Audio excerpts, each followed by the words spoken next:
Welcome again to the Matchbook Horse Racing Podcast. It's our second week back, and Sam Turner is alongside me once again. We had Steve Jones for good measure last week as well. It was a bigger week last week. We were looking ahead to the last 2 days of the Welcome to Yorkshire Ebor Festival. We had a decent time of it as well, Sam. Your best bet on the Saturday, H.cap Express went in. We teamed up with Mbihar as well, who I know would have been your best bet if I hadn't nicked her. So we had a good time of it last week. Yeah, and you're too modest to mention yours on the away day at Chelmsford as well, which is a big price. So plenty of backslapping going on. We'll get that out of the way and then hopefully move on to Saturday's losers.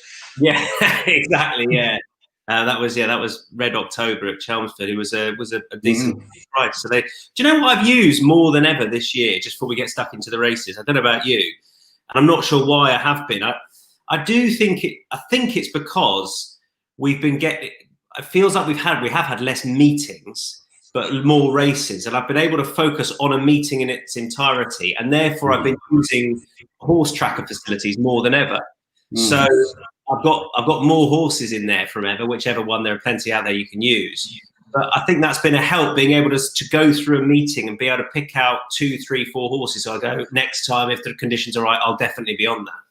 Yeah, I think the strength in horse tracker use is then being able to evaluate on the morning of the race whether you think that horse is a bet or not. You know, they're great for ensuring that you don't miss horses that you've put in your tracker, because you know that's obviously one of the biggest problems I have getting to 50 plus is that I forget horses' names and oh god, yeah, I remember that ran a blinder finishing 6th at Newmarket and haven't made a note of it. But you've then got to have the ability to really not just follow them blindly off a cliff. You've got to be able to evaluate whether they're bets or not next time out, and that's where the real strength lies. And thankfully, you identified that correctly last week. But yeah, they're an invaluable source and a very useful tool. But you just have to be careful that you don't just back them at any price the next time, because let's be honest, there's a lot of good eyes that are watching these races, and the market often discovers these horses that we feel have been big eye catchers.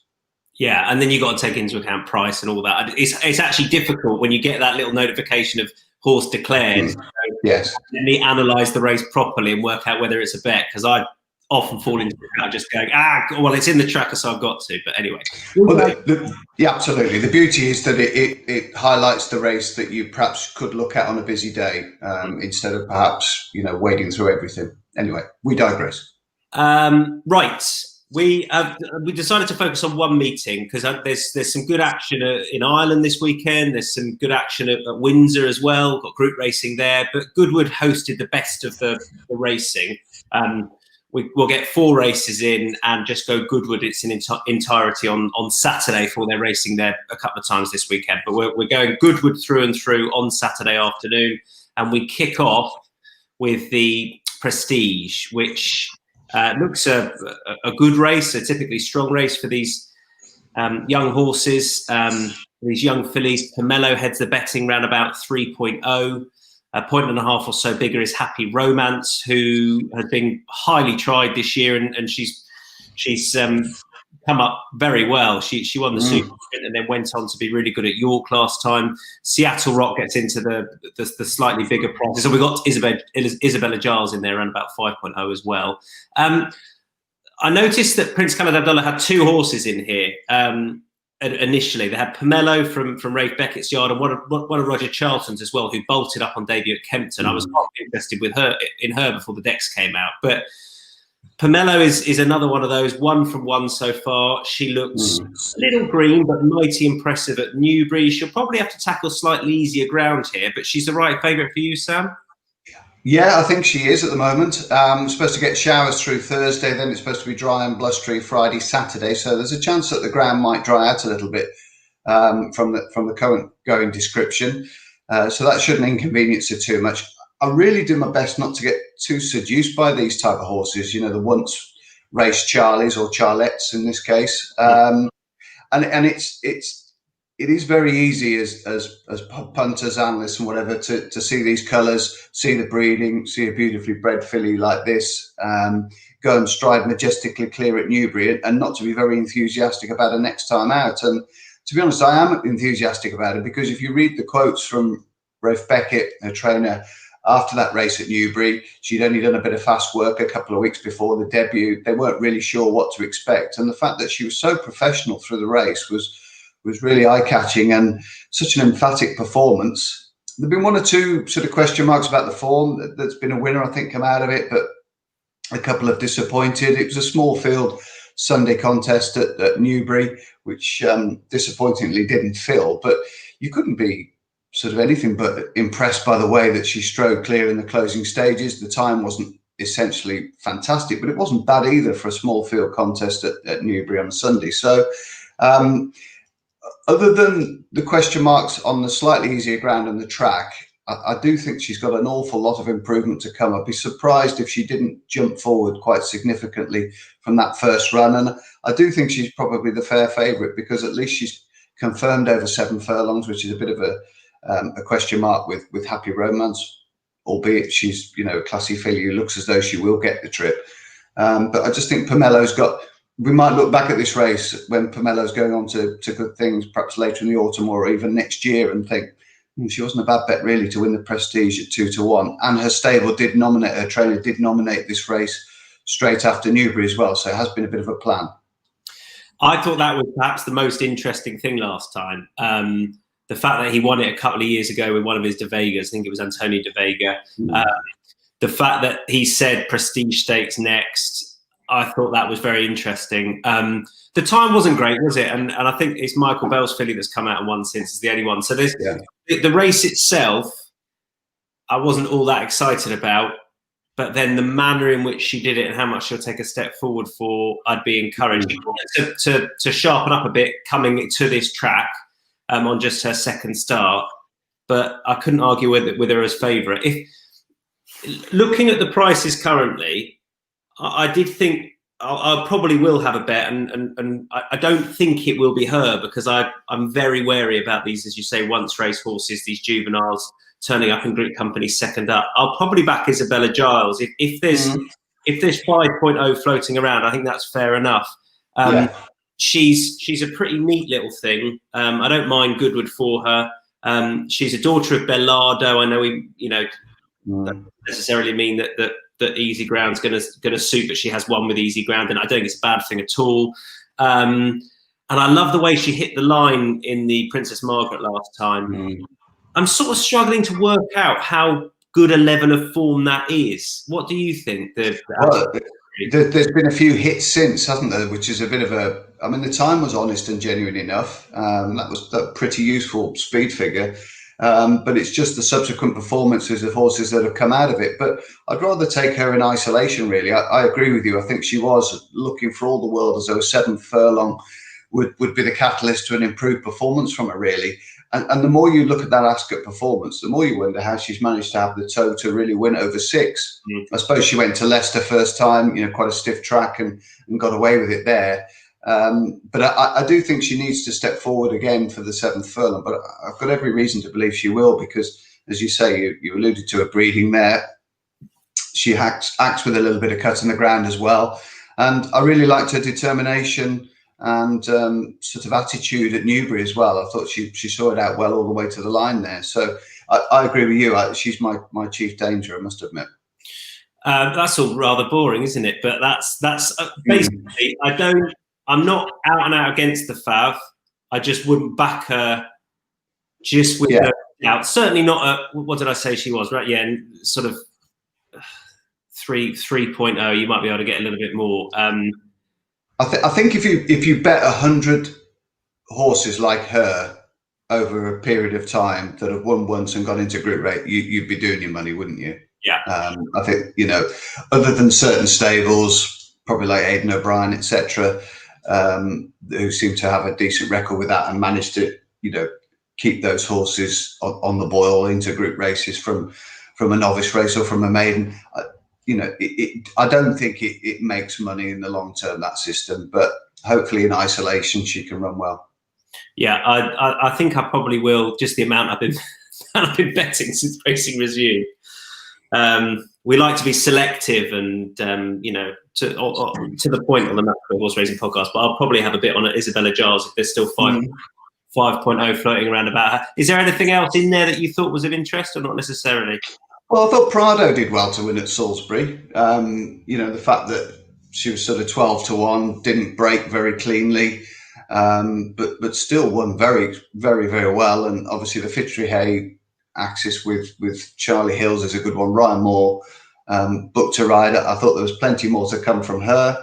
It cut up a little bit. I was a little bit concerned. I mean, Happy Romance has been extremely busy, extremely profitable as well. I think she's won pushing 180,000 now this season. She had an absolutely terrific year.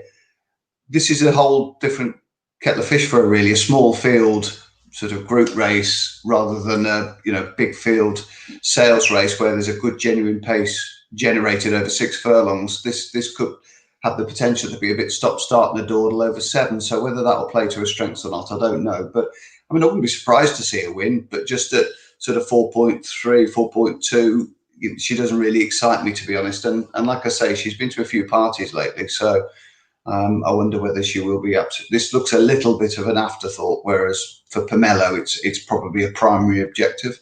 Yeah, Richard Hannon said that he's confident she's going to progress when she becomes a 3-year-old, and she might, and that's not necessarily something we often associate with a super sprint winner, but she might well appreciate 7 furlongs. She's not screaming out for it on pedigree, but I thought in a race, if you're looking to find reasons to be against something, if you're with the fad and with something else in the race, she was a swerve for me. But there we are. Yeah. Let's move on to the 225. This is the handicap over 7. It's a Class 2 contest. It's a good-looking one as well. I've got a right rogue shouting here, so I think I should let you kick off, Sam. Well, no, I'm happy for you too, because I'm really searching for some inspiration here. I've ended up sort of, a horse that I don't know whether. I do quite like it. I was trying to work out whether I actually like it or don't like it, but Milltown Star would be the one that just about get the nod for me. I'm not in the habit, and I don't mean this with any disrespect, in backing sort of Mick Shannon horses first time out, especially 2-year-olds who've had 10 runs and are coming here first time out. But this horse is also entered in the Rip and Rolls on Monday. So I just wonder whether they're anticipating a fairly decent run in this race. They booked James Doyle, goes with a bit of cut in the ground. I think 7 furlongs, absolutely perfect. Ended up winning a listed race on deep ground in France last year. I mean, tremendously sort of game and genuine horse to keep going all the way from the early part of the year, all the way through to November the 19th, and still winning races and posting career best performances. So there is a reason probably that he's been off the track for 9 months. That's obviously a bit of a concern, but I just wondered whether they might have identified this weekend.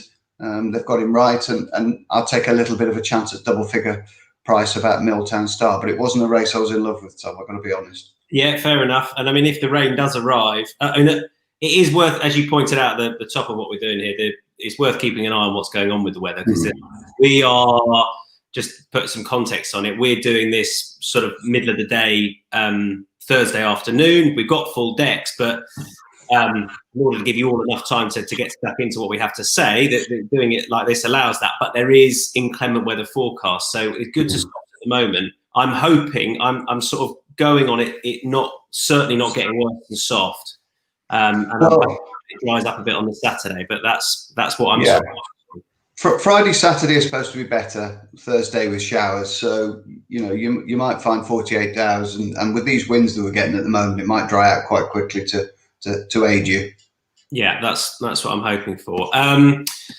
I thought so. Mark Johnson's got a couple in there, which is no surprise for a Goodwood handicap. He has a very good record in Goodwood handicaps. Now, the more and more I look at it, I'm more and more certain that's because he runs multiple runners. And I certainly used to make the mistake of going, Johnson's got 3 in there. They'll go a breakneck clip, and it will give those an advantage coming from in behind. And what we so often see is that he runs a couple forward and they end up controlling the pace of the race, and it suits them best. And it's a very clever way of going about things. Now, there is, of course, other bits of pace in the race. Breath of Air likes to be not too far away. So his 2 aren't going to be the only 2 by any stretch. There was another one in there as well. Was it Magical Wish who's gone forward before? Yeah, it did. Yeah. But I thought Monosky is a horse who I thought would have a better season than he had. Now, he started off at Newcastle in the Palace Pier handicap. He was then very good pointing at Sandown in a good handicap, and then he's been dropped back to 6 furlongs the last couple of times. Well beaten by stable companion at Hamilton. The long and the short of it is, though, he has dropped from 100 to 87 now, and he's out of 4. And there were some silly early sort of pre-deck prices floating around, chunky double figures outside of the field in some places. And 33, wasn't it, at the 5-day stage or in the week? Exactly. I just think that's stupid. Now, I know that's before he got drawn in 4, but this horse he has shown a good deal of ability in the past, and it wouldn't surprise me. Just as a price bet, I think he's worth a go. But basically, I know he's got no recent form to offer at all, but he has got ability. He's shown that in the past. This is a Goodwood handicap where so much of this trainer's horses bounce back, and I thought a nibble. Plus the fact that he's been off for 44 days. I mean, he's a horse that ran in the National Stakes last year, over in the Curragh. So they clearly felt that he was up to at least getting placed in Group 1 company as a 2-year-old. So, like you say, off 87 in a handicap where it's very difficult to make a strong and compelling case for many of these, if I'm honest. I went up and down the field. There wasn't anything that I really fancied very strongly. Unfortunately, the one or two that I thought had got live chances at the 5-day stage have been taken out. Hence, I've ended up with Milltown Star, who, wouldn't be top of my list for a prospective, 3-year-old handicapper, especially rated 100. I don't think he's taken any chances there. The one horse that I thought I'm trying to wait to come back to life a little bit is Cold Stare. But I fancied him a bit at Newbury last time, when the ground went soft, and he looked like he was coming into the race with a bit of a challenge, and then the front 2 or 3 just ran away from him, and he was beaten 17 lengths at the line. But he's not getting a lot of respite from the handicapper. Certainly the handicapper's not viewing him as he is viewing Minosky, unfortunately. His last performances have been beaten 16, 2.5 and 17, and he's dropped 4 pounds. You could do with a bit of what Minosky's getting at the moment. But I do think 7 furlongs soft ground are ideal for him, and I wouldn't be surprised if he bounced back somewhere along the line in the next few weeks if we continue to get the rain. He's held by Breath of Air, isn't he, on that Hayden form? Yeah. I don't know why I can't warm to that horse, Breath of Air. I saw him at the sort of the top of the betting before Dex, and I immediately thought I wanted to look elsewhere, even though he's, he likes to be up with the pace, and I think the ground will be fine, and he was only beating a nose last time. I don't know why I can't warm to him at the top of the betting. He's probably putting short enough most times he runs, probably because of the colours and connections, really. I think, and obviously Ryan Moore rides him a fair bit as well. So that means that he's usually towards the top of the market. And he's probably just what he is, really, a 0 to 90, 0 to 95 handicapper. We tend to think that everything in these colours is probably capable of a good bit better, but it's not always the case, is it? No, absolutely not. Got the right man on board at Goodwood. I feel that, it was easy to say that about Ryan Moore, but he's at Goodwood, he's absolutely superb. I was looking at his strike rate there, and it's the last 5 years, it's sort of slightly above where he would be at your other tracks he's ridden at a good deal, where he's had sort of 200 plus rides in the last 5 years. 100 plus rides, but he rides some good horses there, so I suppose that adds to it. It does help. The only other one, Tom, I thought is worth just touching on is Battered, which is probably how you felt when the AA came along and gave you the bill for your car dramatics in the week. But he's a horse that operates well at the track. He likes a bit of cut in the ground. He is a bit of a dodge, let's be honest, but he just didn't quite seem to get home at Chester. And there was certainly little green shoots of recovery, really. He's becoming quite dangerously handicapped to Sheen on, and if Rafe Beckett builds up a little bit of momentum through the afternoon, courtesy of Pomelo or perhaps 1 or 2 others. He obviously had a good week at York last week with Lucander and 1 or 2. So I just wonder whether Battered was sort of slipping into a very dangerous mark as well. He was the other one on the short list. Let me give you a price for Battered. If you're going to break down on a 480-mile journey, don't do it halfway. It's about the worst time you could break down. It's not the way to do it. Battered, he's going to be, I'd say he's going to be double figures. He's not. If you were getting sort of 8.0, you'd be interested enough. a bit tight now, and these colours and the connections as well always ensure there's a point or two shaved off. Just a bit of life advice though going forward though, Tom. Every time you seem to get together with Ollie Bell, it always seems to end in tears. So I'll just perhaps review that going forward. There's a message in there somewhere, isn't there? Yeah. Keep making this. What's the adage? Keep making the same mistake. It's the definition of insanity. Also, I've mixed a few up there, but expecting a different result. It also gets very expensive on the golf course when there's lots of gambling going on. So there you go. Right, 1 mile 6 for the 3 o'clock, which is the March Stakes in memory of John Dunlop. I'm slightly disappointed by the declared field we got. I thought Al Arthur was a fascinating entered runner. Yeah. There you go. Doesn't turn up, so we won't talk about the horses that aren't there, but he really piqued my interest. I do think we've got a really interesting race with regards to how it's going to be run. I would envisage Subjectivist going forward. And there was somebody involved with the horse who I was near at Goodwood when the horse ran, not at York, but at Goodwood, who was basically suggesting that they should have pressed on even sooner and ride him for his stamina, because he sort of started to come back to the field at Goodwood and then went on again and then was just caught on the line. York was disappointing last time. He was a bit slowly away before racing up there. I don't think York's his track at all. It wouldn't surprise me if he bounced back today and them to really force the issue here. I think he's certainly the most likely one to be making it for all. There are a couple of others that have gone on in the past. How do you see it developing? Yeah, I see him going forward, most definitely. He'd probably get the nod for me in a tricky race, if I'm honest. I do like the top horse, but if there is any cut in the ground, stepping up to 1 mile and 6 for Celtic Art is a bit of a question mark. I'd like to have seen him at 1.5 miles. I put him up actually in that handicap at Goodwood won by John Canoe, and I thought he ran really well. He was just tap for toe. I just took a bit of a chance at first time up in these colours.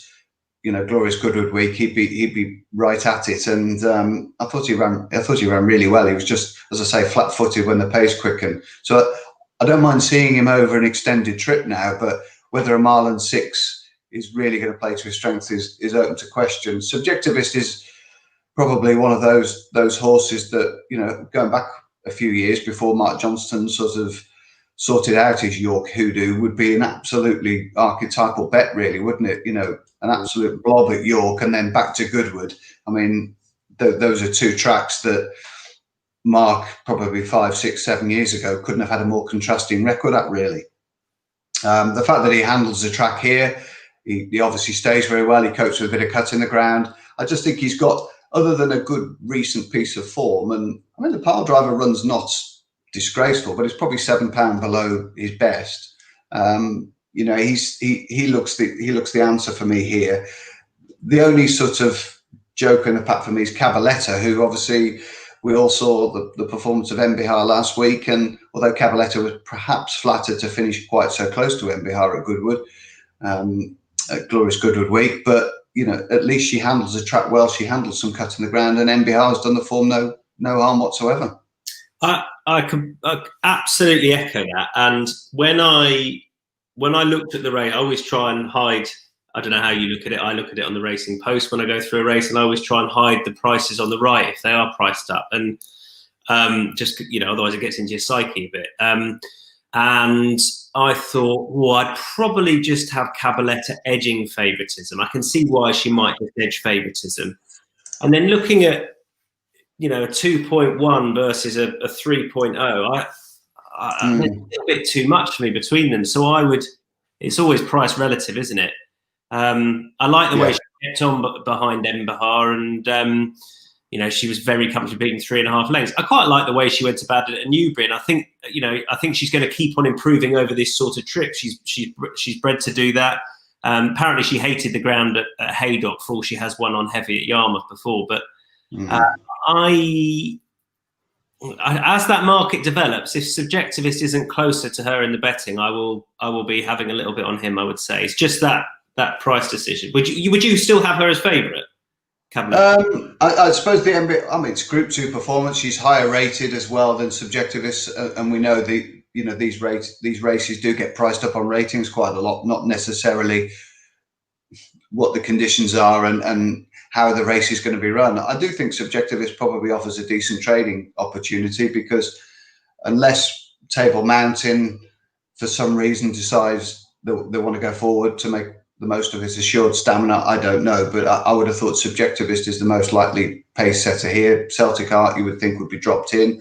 Cabaletta can be keen, stepping up into 2 furlongs from the newbie run to Goodwood. She showed that she was just a little bit on the latch, and I'd put that down to a small field, but that's exactly what she's going to encounter here. So I would think that she'd be dropped out and try to be settled and get into a rhythm of the race early on. So I would think that Subjectivist, if you could get anything over 3.0, I would imagine there'd be a fair trading opportunity there. And just given how those late markets work, you so often see a front runner just getting backed for the reason that you say, and I think they'll go off with a little bit less between them than we've got at the moment. So we'll see how that develops. I feel we're still lacking a strong opinion, so fear not. We're going to get one in the Celebration Mile, the Ladbroke Celebration Mile, to say that in its full title, that Group 2 contest, and it is, of course, over a mile. We've got last year's winner in there. Don't think that Paul and Oliver Cole were necessarily sending Duke of Hazzard here thinking that they would have quite the forces of, say, a Regal Reality and a Ben Battle to contest.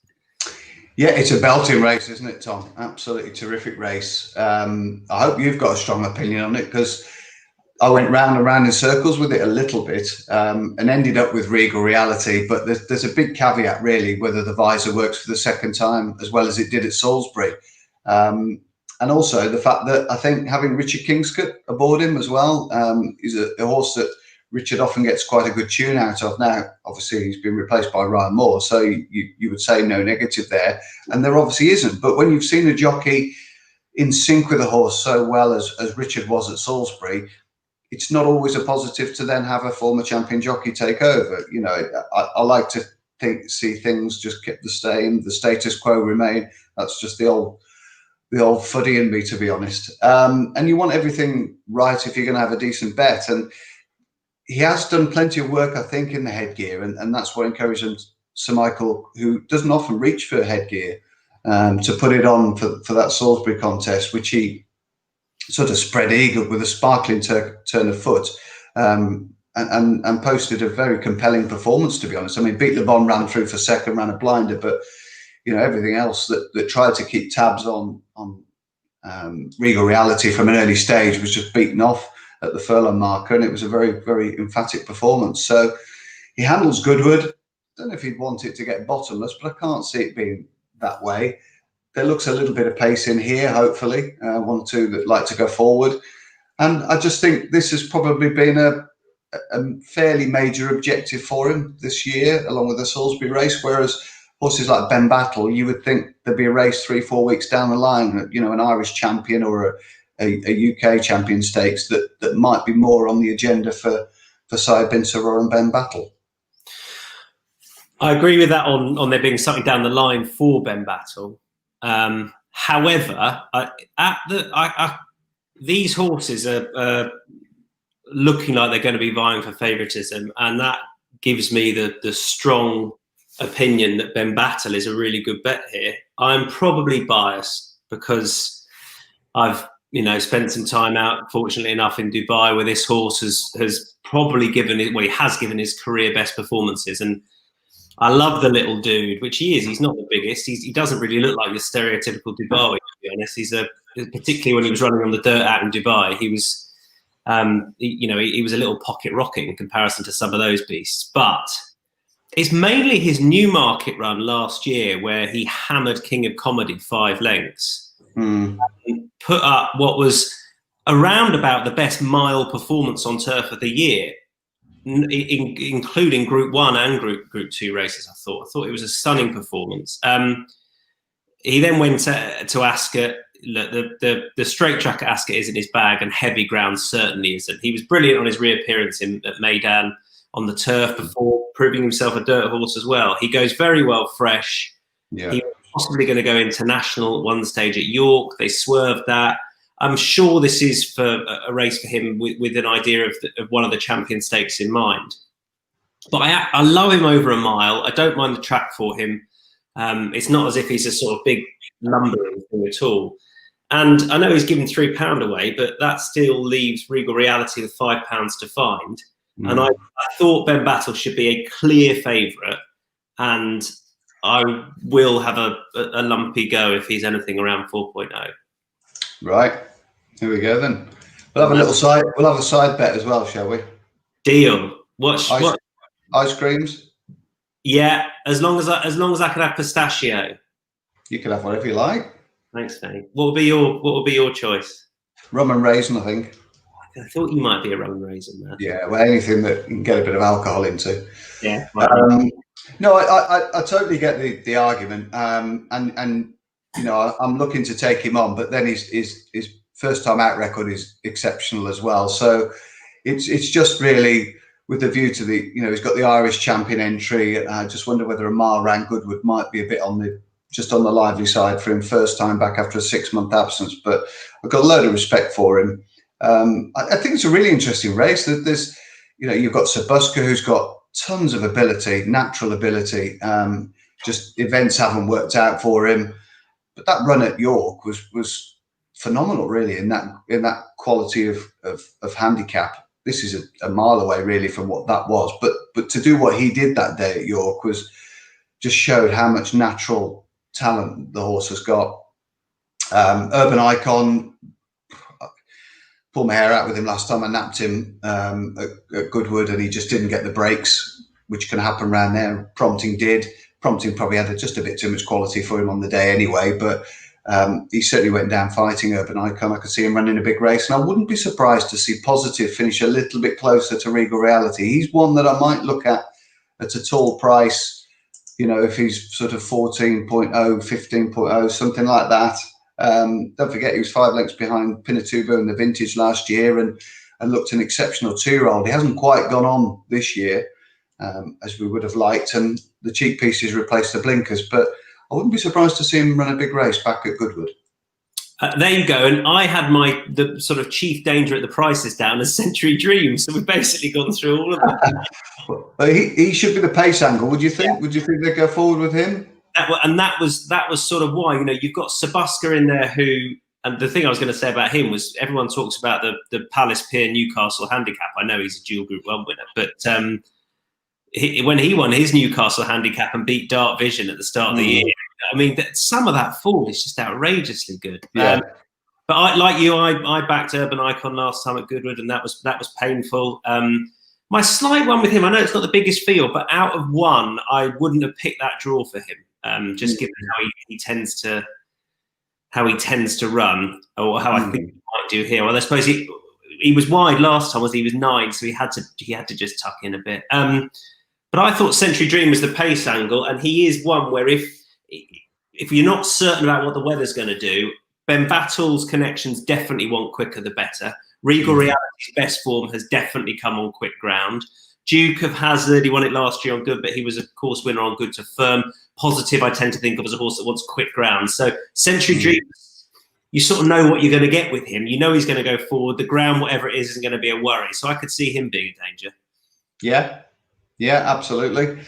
So it's sort of boiling up to be quite a competitive little contest. 7 runners as well, which is a bit of a shame.